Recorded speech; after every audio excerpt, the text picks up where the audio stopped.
सांगा सुख म्हणजे नक्की काय असतं. मला सांगा सुख म्हणजे नक्की काय असतं.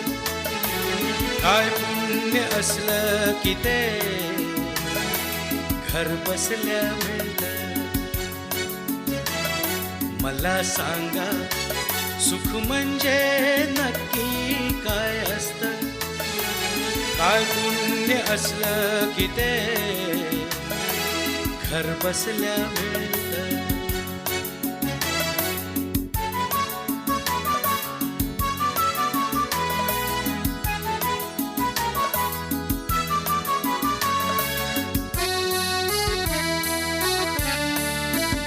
दान घेता